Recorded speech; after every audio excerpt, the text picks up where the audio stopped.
Don't let me stray. Please guide my way onto the path of my deen. Allah subhanahu wa ta'ala. Allah, I'm calling your name. Oh, Allah. Assalamu alaikum wa rahmatullah. Welcome to another episode of Let's Talk on your favorite channel, Huda TV. I'm your host, Arkham Rashid. Stress can be caused by various factors, and these factors could be different depending on the person. Each person has their own stress tolerance level. Now, what we all agree on is that if we were able to eliminate the stress from our life, our lives would be so much more easier. So on tonight's program, we will discuss the causes of stress and how we can manage our stress. So I'm going to start off as usual by letting my guests introduce themselves. If I can start with my right brother, if you can give us your name, where you're from, and just a little bit about yourself. Go ahead. Assalamu alaikum wa rahmatullahi wa barakatuh. My name is Ali Omar Ahmad Al-Ghazali. I'm 20 years old. I'm a student of translation at Al-Azhar University.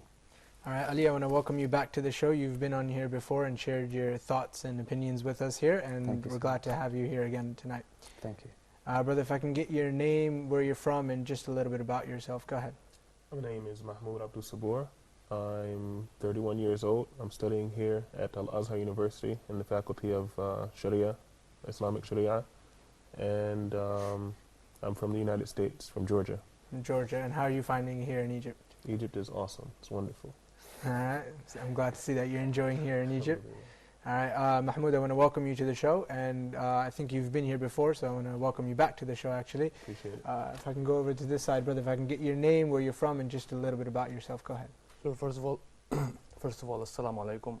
My name is Yasser Al-Ashqar. I'm from Alexandria, Egypt. I'm studying my fourth year right now in Bachelor of Commerce, and I hope to just get it over with because I want to start my life. It seems like you're annoyed with your inshallah. Major. It's some kind of a stress we will have to deal with in this episode, inshallah. All right, we'll discuss it, inshallah, after a couple of minutes. Brother, if I can get your name, where you're from, and just a little bit about yourself. Assalamu alaikum. My name is Ibrahim Farani. I'm from Germany, and I'm also studying in Al-Azhar University, Faculty of Islamic Law, in the second year. The second year, and how are you finding Egypt?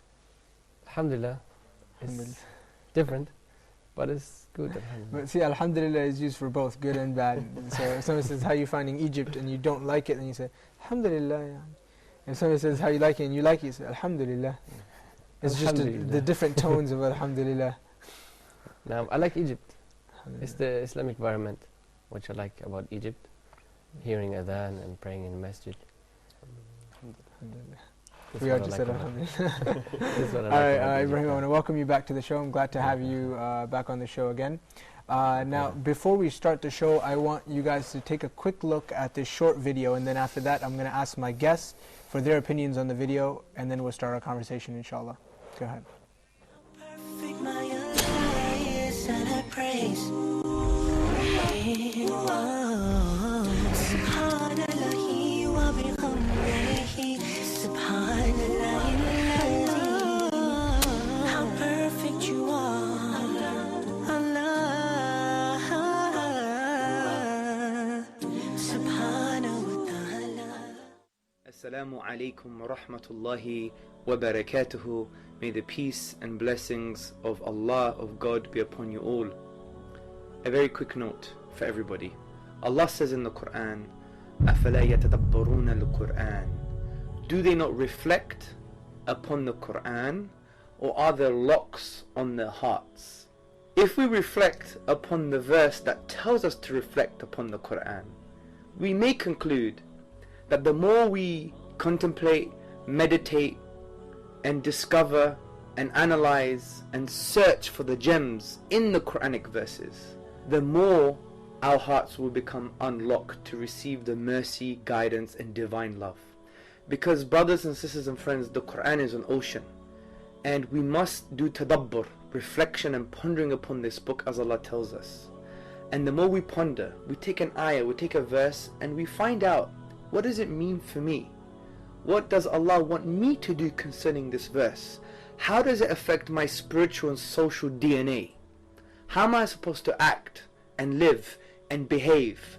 How am I supposed to be? Meaning, what kind of state should I be in? So I want to encourage all the brothers and sisters and friends to really engage with the Quran from this perspective, because the Quran wants to be engaged with. Because the Quran was sent down for the whole of humanity, and human beings are thinking human beings. So Allah, the divine reality, the Lord of everything that exists, is telling us, engage with His word, with His eternal word. And I believe if we engage with it and we ponder upon it, we can really find solutions for all of life, but particularly our spiritual life and for our moral and ethical lives. And I just want to give you an example. I want you to go to chapter 12 of the Quran. It has become my favorite chapter. But this is the beauty of the Quran. Every time you understand a chapter, that becomes your favorite chapter.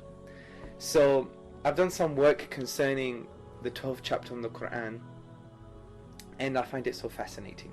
Even Allah, God says, is the greatest story. So in this greatest story, I want you to read this story and find out, why did Yaqub alayhi salam, why was he suffering and in distress? Well, we know he was suffering and in distress because Yusuf, his beloved son, alayhi salam, Joseph, upon whom be peace, Binyamin, his other little son, was also missing.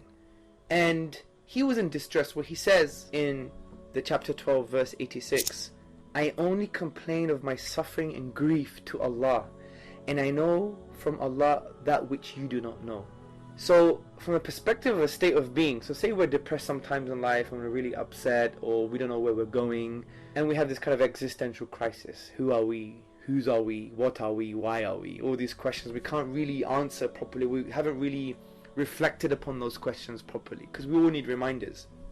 So we can be in a state of suffering and grief. So Yusuf alayhi salam, rather Yaqub alayhi salam, the father of Yusuf alayhi salam and Binyamin, he's saying he's suffering and he's in grief.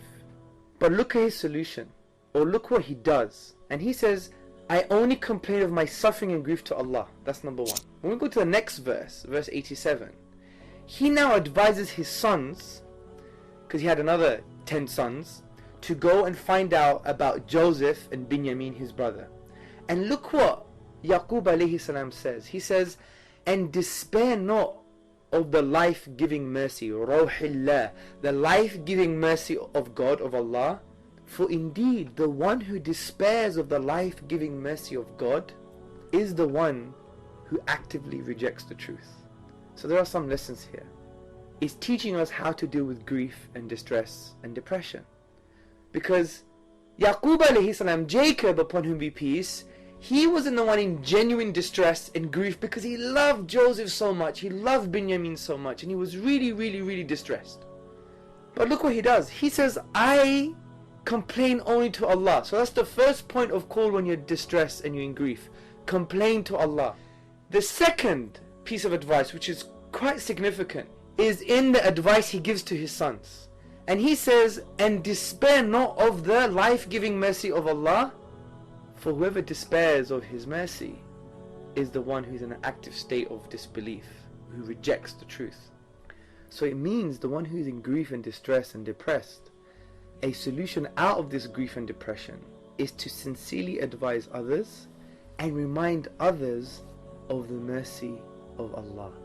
Yaqub alayhi salam was the one in distress and grief, but he advised his sons sincerely, and he told them about Allah's mercy, His compassion, His love.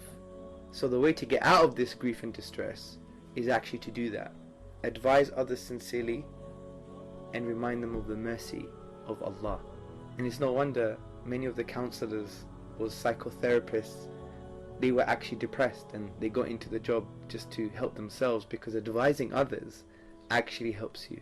So keep on reflecting upon the Quran, brothers and sisters. If you do feel a bit distressed, a bit in grief, rely on Allah, refer to Allah, complain to Allah alone, because He's the only one who can change the situation. Number 2, sincerely advise others. Number 3, remind others sincerely of the life-giving mercy of your Lord, Allah subhanahu wa ta'ala. Allah subhanahu wa ta'ala. Allah, I'm calling your name. Welcome back, and I hope you guys benefited from that short video clip. Now I want to start off by asking my guests their opinions and their thoughts on that video. So if I can start with you, brother, go ahead, give me your thoughts. Okay, Brother Hamza, in this video he highlighted the number one stress buster that most Islamic scholars would recommend to anyone who has a stressful life, who is facing this problem, and that is dhikrullah, the remembrance of Allah, and particularly the Quran. So if we constantly remember Allah in our lives, and we remember that everything is in the hand of Allah, and we don't have much control of the world, it makes us less stressful and makes us more positive. And also the brother in this video highlighted a very important point, that one of the things that can help stressful people is to talk to the brothers, and you hang out with their friends, and remind one another of Allah, and remind one another of, the akhirah and these things. So yeah, I think that's a very important point in this regards. All right, Brother Mahmoud, what do you think? It was a very interesting video. I liked it because it was it approached everything from an Islamic standpoint of view. I think the basis of our lives as Muslims, as people in general, we have to go back to the source, and the source is turn to Allah Ta'ala. Everybody goes through problems in their lives. He mentioned Surat Yusuf, and this is a prophet and the father of a prophet, and it mentioned even how the people who are closest to Allah Ta'ala also go through stressful situations where you might feel like the world is closing in on you, and the solution for them is still the same: turn to Allah Ta'ala, remember Allah Ta'ala, help other people out, and Allah Ta'ala knows your condition, and He's aware. So we have to turn to Allah Ta'ala. The point you pointed out there, where you said, even the Prophet, faced stress, and Allah SWT give us this example through the Quran just to teach us, that everybody faces stress. It's about, managing it correctly and, trying to eliminate that stress. Definitely. Brother Yasser, if I can get your thoughts on the video. Sure. I would like to mention a hadith was recalled by Abu Hurairah, narrated by Abu Hurairah radiallahu anh, and he said that complaining is always, which it means like whenever God loves someone, He tests him. He sends him like a lot of tests to see whether He would thank him or deny him, or be like complaining all the time, or actually being impatient with the test that God, with the mischief, whatever that is wrong that happening with you. Being impatient is not accepting that from God. So you have to to accept it, you have to be patient. You have to accept it fully. Do not complain to anyone else. You may be like, okay, I'm suffering from stress with my job, with my thing, but I have to call for Allah, not for anyone else. So always turn to Allah, turn back to Allah. Just like our Prophet Jacob alayhi salam, Yaqub alayhi salam, he never turned to anyone because he was sitting with all his friends, and everyone around him used to push him back, used to put him down, and he still had faith in Allah. He still had faith that Allah will show him the way, will guide him, and will bring back his son, and that's what happened, because having faith in Allah will become, that's what I want. All right, Brother Ibrahim? No, it's like everything was said already. That's what happens when you last, everybody takes all the thoughts.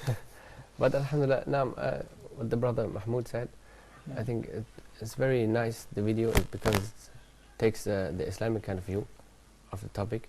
And what I just want to mention is that especially the story of Yaqub alayhi salam and his sons, that he was tested very hard, and it's for us just to take lessons out of it. And it's very nice, because if we read the stories of the prophets and of the ones who've been tested very hard, and then reflect the same situation on our stress, then it's like nothing. Yeah. So this will calm us down very, very nice. All right. If I can go over to this side, I want to ask you guys, what are some of the common things that cause stress? Well, as you said earlier, stress is a natural thing. It happens to everyone, happens to the prophets, all of them, most of them. And stress, by definition, is when things changes around you, circumstances changes, things that don't go the way you want them to go, and it's just a natural reaction of your body towards, what's around you. So it's more about, managing the stress. You can't remove it thoroughly out of your life. Causes of stress could be a lot of things. There could be family problems, could be, uncertainty about the future, the fear of, the unknown, the fear of death. Muslims, especially like good practicing Muslim, would stress over akhirah as well, stress over their sins, stress over, for example, the fact that they're not sure that Allah accepted their deeds or not. As a scholar said, the biggest worry of the good believers, the true mu'mineen, is the fact that they don't know Allah accepted their good deeds or not. Also, coming on TV talking about stress management could be stressful as well. So there's many cases, it's normal, it happens to everyone. Yeah. All right, Brother Mahmoud, what do you think are some of the causes of stress? I think probably anything can be a cause of stress depending on how you look at it. The major causes on our normal everyday lives, work. You might face stress with your employer. You might have to do a task that you don't want to do. You might want a raise and they don't want to give you a raise. We face stress in our families, especially people who are married or have children. Your wife might think something one way and you think a different way. You want to send the kids to this school, she wants to send them to that school. You want to spend the money this way, she wants to spend it that way. Hanging out with your friends, there's stress in probably every aspect of life. Money is probably one of the biggest causes of stress. Too much of it and you don't know what to do with it. Too little of it, you think you're going to go broke if you get the basic things that you need. People, stress themselves out just thinking about normal things. I think Allah Ta'ala, He mentioned in the Quran about people stressing out about their provisions, where your children's food is going to come from. During the days of Jahiliyyah, people were, and nowadays even, nowadays in the form of abortion and things like this, in the days of Jahiliyyah, people were killing their female offspring because the thought that, whatever they thought, but among those things was, ladies don't bring anything good. They can't work. They're going to be a problem. I'm going to have to provide for them. I'm going to have to do this. So people thinking just having children is going to be a burden. This is stressful for them to the point where you're killing people. And nowadays we see that now people are, I'm not going to have enough time to raise my family right, so I need to take these, I don't know what they call it, the pill. I need to take the pill, or I need to have an abortion. I have a child and I don't have a good job. I'm not finished with my education. So these are stressful situations in every aspect of life. Some very good points you mentioned there, actually. What do you guys think on this side? What can you give me some of the causes of stress? Well, now that most of the things that has already been said, I'd like to mention the fact that it depends on the individual. Not all people are the same.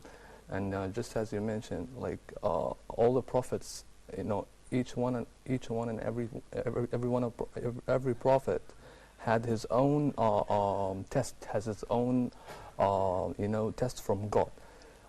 But their tolerance, their level of tolerance, varied from one another, dependent on their faith. And it also varies according, just like our brother said, from money, marriage. I can't meet with my deadline. I can't fulfill something that I really want, and I'm worrying about it so much that it causes shock to the mentality, to an extent that you don't know where to go anymore. You just stop. You won't do anything. So causes are many, but the solutions are within you, within your mind, with your mentality. You can solve it. You can get through. Yeah. Ibrahim, what do you think? I also think stress is in every kind of situation of life. but sometimes it's more, sometimes it's less. So if you have, like in general, if you have to fit in a kind of system, for working system, and you get a family, for example, and you just have to fit in the system of your country, of the people, of the society, this is like causing the most stress. And I think stress is like one of the biggest sicknesses of the Western world. What about, I'm constantly hearing different, negative things. What about things that make you happy or excited? That can cause stress too. What do you think? Maybe you got a new job, but now it's stressful. What do you guys think? It's true. Yeah, I think, like, I don't know, like, we have the Eid, right? Yeah. Or any big event, it's a happy event. It's supposed to be a happy event, but just the running around, preparing things could be stressful. I know me personally, like, every time there's like a big wedding or any festival or something, you end up, running back and forth to the store. I got guests coming, I need to get this thing ready. You're supposed to be having fun and eating food and enjoying yourself, and at the end, you're tired, you have a headache. Yeah. Okay, what would you say are some of the effects of stress? We mentioned some things that cause stress, work, this. What do you think, how does that affect us? Well, it depends. Stress can affect your spirituality, and it can affect your mind, and it can also go to the extent of affecting your body, and you can actually see symptoms, physical, symptoms on your body. And generally, stress, if the person doesn't deal with it properly and manage it, can be very depressing to the person. Can put him down, put him off, make him a negative person. And if it develops and it keeps developing, it could turn into distress and depression. And we see this especially in the West. When people, because the people don't have a connection with God, don't have connection with Allah, and they stress so much over dunya stuff, over money, over marriage, over fame, over all these things, and they don't have anywhere to escape to. So they stress, and that stress, turns into distress, and it goes to the extent of suicide sometimes. Yeah. And I like how you divided that. You said, it can have a physical effect on your body, and it can also have a spiritual effect. And what most people don't understand, especially those who don't believe in religion, is that they still have a spiritual side. It's the side of you that hopes. It's the side of you that it's your feelings, and it needs to be nourished. It needs to. And that's what religion does for us, it nourishes our spiritual side. Some people would have like everything in dunya, money, fame, everything, but you won't feel, content uplifted and happy. And spiritually happy. Yeah. What do you think, Brother Mahmoud? Very interesting points. We've all experienced stress at some point in our lives. I can remember, just like the brother mentioned, doing a show like this, you might feel stressed out just having to sit here and talk, and you're like on TV. I remember getting up to do like public speaking when I was younger, and I would be overcome with what is like butterflies in your stomach, or you start shaking, and it's an involuntary action. This is a real physical effect of just being stressed out or nervous. I remember the same thing the first time I gave a public speech, and my hand and my leg were shaking, and I'm trying to hold it. I'm trying to hold it, and like, everybody can see my hand shaking. It's like, and something you can't control. Like, no matter how much I try to, stop my hand from shaking or my leg from shaking, it wouldn't stop. Yeah, this is crazy. I'm going to continue this conversation, but just before that, we're going to take a short break, so stay tuned. How perfect my Allah is, and I praise Him.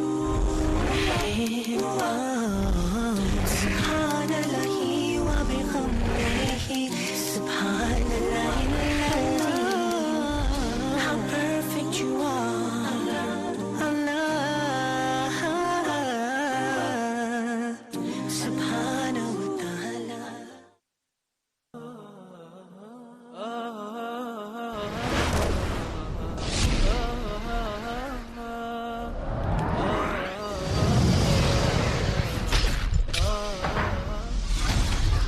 Assalamu alaikum. Good evening. Welcome to another live edition of Huda Tonight. This program provides some of the latest news and information from around the Muslim world and also discussions about topics that are important for Muslim life. Brothers and sisters, the Islamic perspective on divorce. It's an outlet which Allah subhanahu wa ta'ala has made halal for any relationship that has gone sour or an abusive relationship. But this principle of divorce has its rules and has its procedures. For our first news item for the news segment tonight, we're going to go to the United States, the state of Kansas, the Muslim community there in the United States, the state of Kansas. The city is Kansas City. Talk is communication. In order to communicate, you have to make sure that exactly you tell or you told the other or the partner the real thing about yourself. Tonight we're going to talk about, inshallah, Abdullah ibn Abbas. And what I wanted to start off with, you know, we all know that he was very young when the Prophet ﷺ passed away. So let's start from the beginning, from his youth. Time is very important and precious. Many of us in our youth and the Muslim Ummah doesn't know the value of time. And even if we think we know, sometimes we face difficulty and challenges understanding and managing your schedule on a daily basis.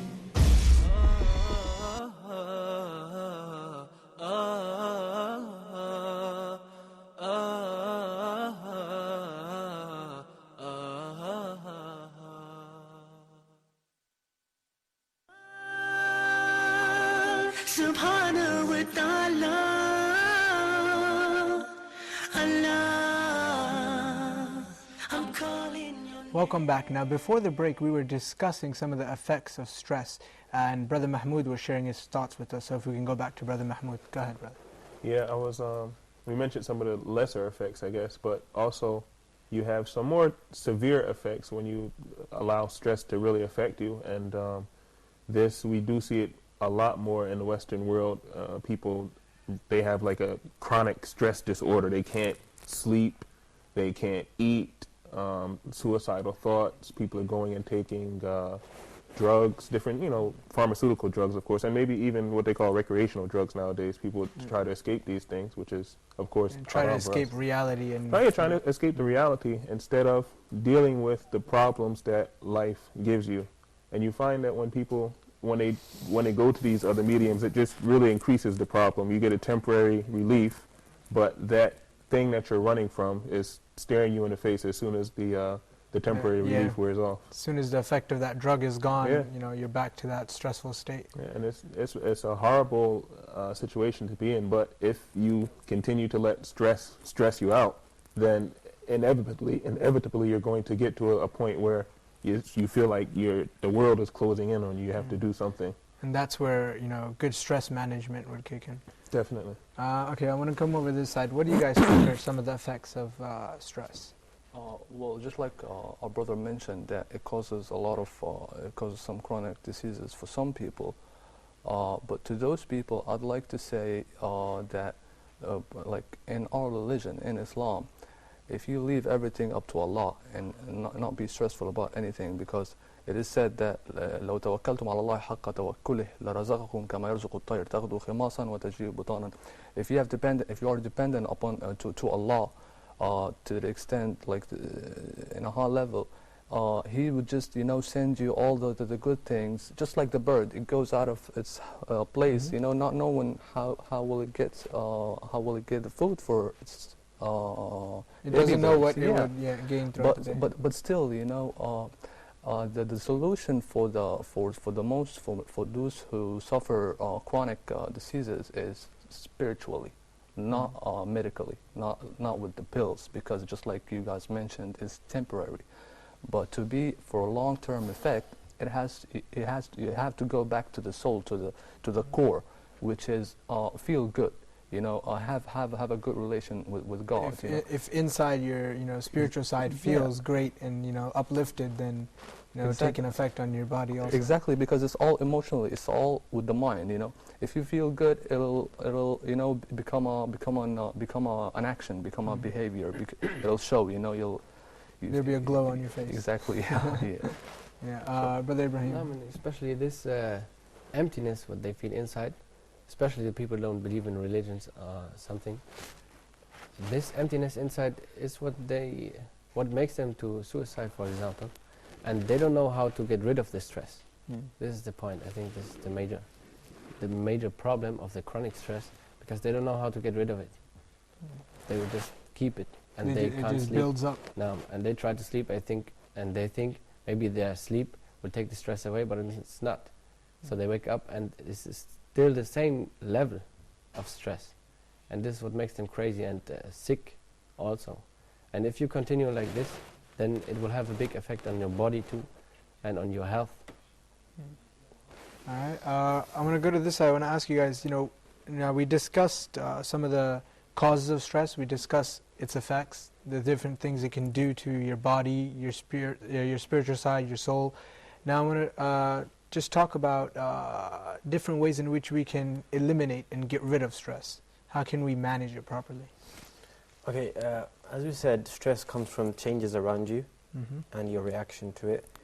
So you either have to remove the stressor from your life, okay, and this is sometimes impossible. Like you have less money and you can't really increase your money at that point of, at that point. So if you can't remove the stressor from your life, then you have to learn how to cope with it. And this sounds easy, but it's not that. It's easier said than done, So from an Islamic perspective, one of the things that really helps the Muslim to overcome and to deal with stress is salah. As Allah says in Surah Al-Baqarah, وَاسْتَعِينُوا بِالصَّبْرِ وَالصَّلَاةِ, and seek help in patience and salah. And unfortunately, to a lot of the Muslims nowadays, salah itself is a stress. It's stressful. And I haven't prayed Asr, I'm late for Maghrib. And but hold on, is that a good thing or a bad thing? It's a bad thing, honestly. It's a bad thing. But if somebody didn't find that stressful, the act itself shouldn't be stressful, but it should be the other way around. No, but to feel like, I haven't prayed Asr, yes, that should be a stress. If it's not a stress, then you're not going to care. Like, I haven't prayed Asr. No, that's not what I meant. I meant like some people, when Salah times comes, they just want to pray quickly, just to get rid of, to get it overdone. No, that's why I said the act itself shouldn't be something that's stressful, but to the times and the knowledge that you're going to miss. The Prophet ﷺ, whenever he used to, whenever the Salah time, comes, he used to say to Bilal to give the adhan, and he used to say the famous statement, "Arihna biha ya Bilal," like ease us with Salah. Like Salat to the Prophet ﷺ and Sahaba used to be the stress, relief, not the way it is nowadays. Unfortunately. Yeah, that's a very good point. That we need to turn the prayer itself should be our point of stress management throughout the day. So we pray 5 times. Whatever stress we accumulate from Fajr to Dhuhr, during Dhuhr, our body should relax, should feel that contentment. What do you think, Brother Mahmoud? What are some good ways we can get rid of stress? I think just like the way we started this discussion, we have to return to Islam. I mean, Rasulullah ﷺ is the best example. If we look back to the time when he was going up for Mi'raj, Isra and Mi'raj, this was at the pinnacle of one of the most stressful times in his life. He was calling people to Allah Ta'ala. Right before the Mi'raj, he had went to a Ta'if, called the people, and they stoned him. They ridiculed him, they stoned him. His own people were, telling him that he was a sorcerer and a poet and all of these horrible things. People were trying to kill him. And at this very, I don't want to say low point in his life, but this very stressful moment in his life, Allah Ta'ala took him on this trip on his way back. He took him to Al-Mi'raj, and he showed him all of the beautiful things in Jannah, and at that time he was given Salah. His brother was mentioning Salah. Just his knowledge that Allah Ta'ala was with him was enough for him to keep on going. So we as Muslims, we have to turn to Allah Ta'ala. In times of stress, whether it's small stress or big stress, turn to Allah Ta'ala. This is the best reliever of stress. Now, of course, there are some physical aspects that stress you out that, like the brother said, some stuff you just can't get around. For me, riding a microbus in Egypt is stressful. It's just part of your life. And if you don't have a car or something else to ride, you're going to get in a stressful situation. Yeah. When you get out of that stressful situation and you're all stressed out, remember Allah, do some dhikr, subhanallah, alhamdulillah, go into sujood. I remember I was watching some TV show here actually, and I think they were doctors. They said that there is scientific evidence that shows that when you go into prostration, when you're in the position of prostration in salah especially, all of the electrodes in your body sort of dissipate. It takes out all of this just real electricity, like, you know how electricity, it moves around. As soon as your head touches the ground. Yeah. So they said all of the major points, just like if you have a big appliance or something like that, you have to ground it. If you know about electricity, you have to, ground it, or you'll have some problems. It might fry. Okay, so when you go into sujood, it's just like you're grounding your body, physically relieving stress. So there's spiritual benefits, of course, first and foremost, so we can't take that away ever. But there are actually physical benefits to just praying to Allah Ta'ala. You relieve these physical things that are causing your body to get out of its normal mode. So. Two things I want to comment on your thoughts there. The first thing is that you mentioned about public transport and microbuses. I was reading in a stress management book. It said that sometimes you're in a situation, traffic for example, which is a very, very stressful situation for me in Egypt. When you're stuck in traffic for like an hour or 2 hours. So now I was reading that, the traffic is going to cause you stress. And you're going to be stressed out because of the traffic. Whether you feel stressed or not, you're still going to sit in that traffic though. So it was basically telling you to just drop it. Why are you feeling stressed about it? Because you're going to sit in that traffic for an hour, whether you feel stressed or not. So you can sit in the whole hour feeling stressed out and, oh man, this is pissing me off, that's, getting on my nerves. Or you can sit that 1 hour, just relax. Just drop it. You don't need to stress out about it. It's going to happen no matter what. So that just, I've done that many times in Egypt now. When I'm stuck in traffic, I just drop it. Don't stress out. Yeah, exactly. Relax. And the other thing I want to comment on is that story you mentioned about Ta'if.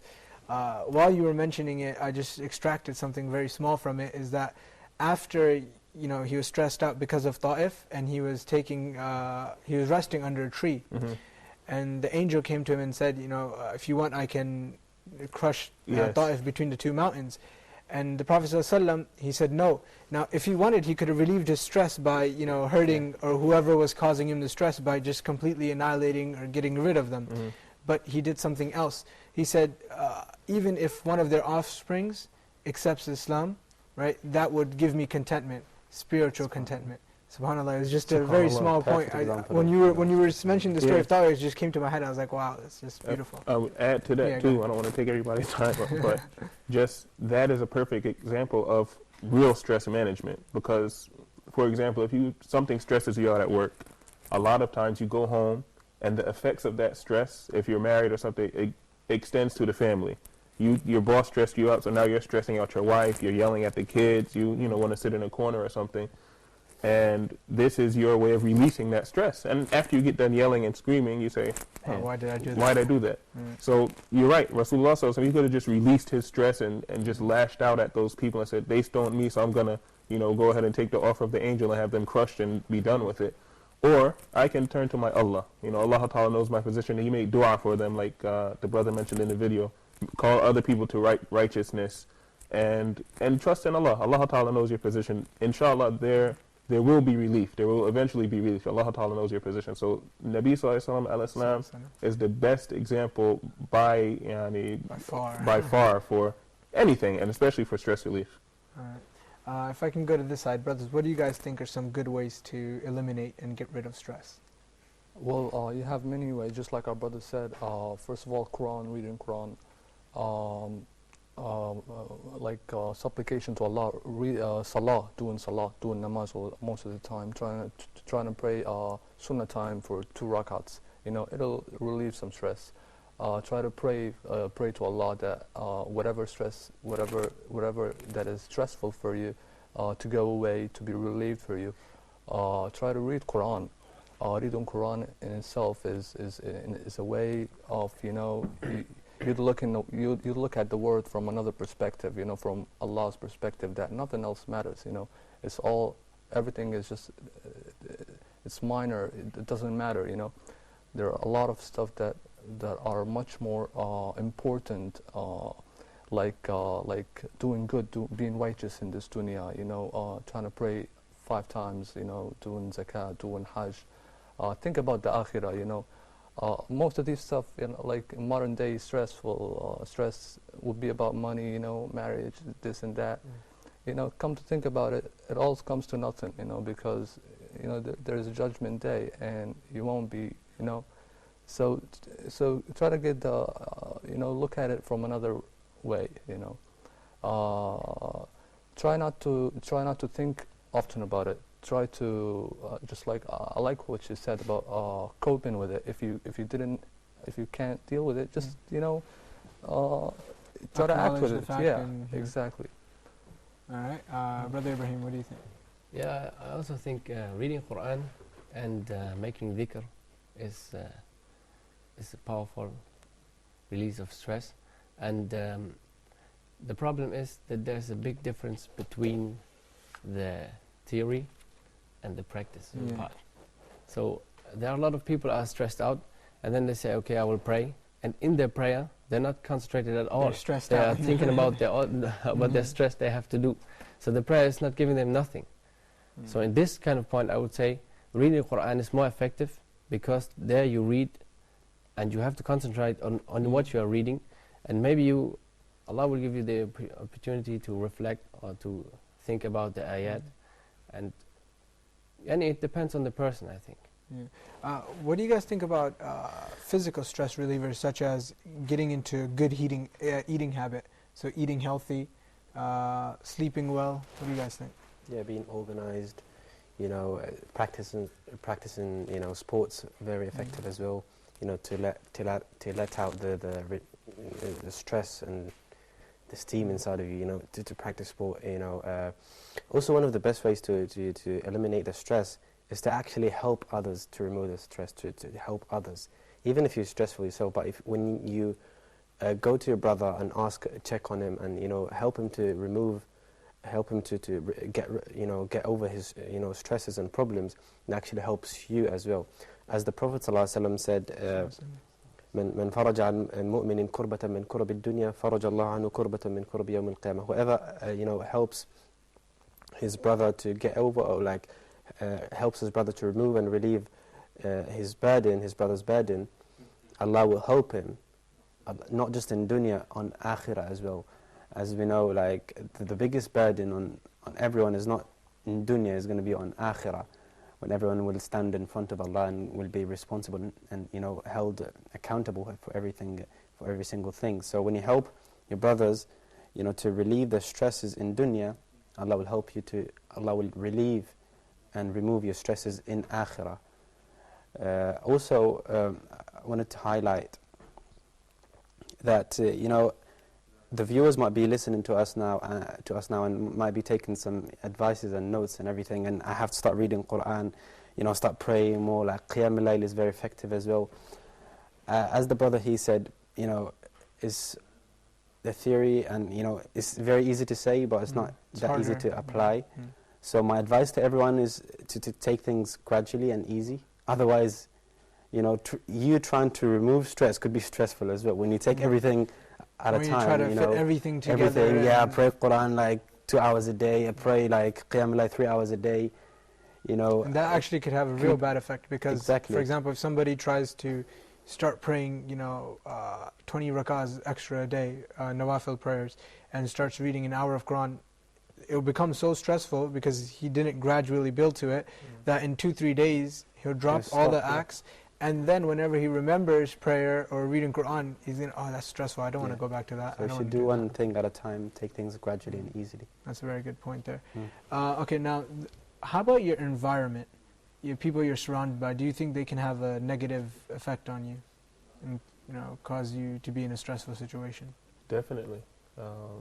Environment, I mean, again, I think it all goes back to the type of person that you are, what you can take, a loud work environment could be stressful for some people.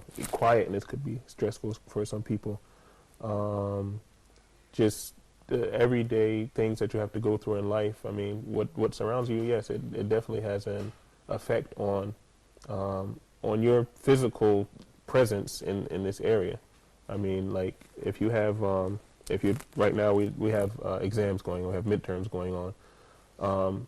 It's stressful for me just to be around other people doing normal everyday things because I'm thinking about my exams and I need to study, and this is a normal situation, but it's stressful for me now because it's taking me away from what I have placed priority on. So yeah, what surrounds you, it definitely has an effect on your stress levels. All right. So far, this conversation has been amazing, but unfortunately, we're out of time. So, inshallah, we take the points, turning back to, first of all, our religion, prayer, reciting Quran, and then paying attention to physical things also, playing some sort of sport, or going for a jog, eating healthy, sleeping well. These things will also remove stress. So I want to thank you guys for joining me here on Let's Talk and sharing your thoughts on stress management. And I want to thank you guys also on this side for sharing your thoughts on stress management. And I want to thank you, dear viewers, for tuning in to another episode of Let's Talk. I hope you guys benefited from tonight's program. And remember, whenever you're feeling stressed, أَلَا بِذِكْرِ اللَّهِ تَطْمَئِنُّ الْقُلُوبِ, that verily with the remembrance of Allah do our hearts find ease or at ease. Remember to like us on Facebook, and until next time, Assalamu alaikum wa rahmatullahi wa barakatuh. How perfect my Allah is, and I praise Him. Subhanallah wa bihamdihi, Subhanallah. How perfect you are, Allah.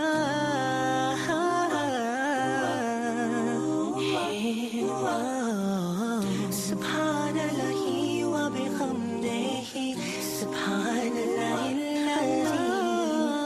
How perfect you are, Allah. Subhanahu wa ta'ala, Allah,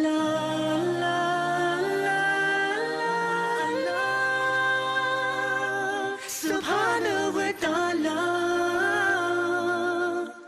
Allah, Allah. I'm calling your name, Allah. I call you, I need you, Allahu Akbar, Allah. Your mercy is great.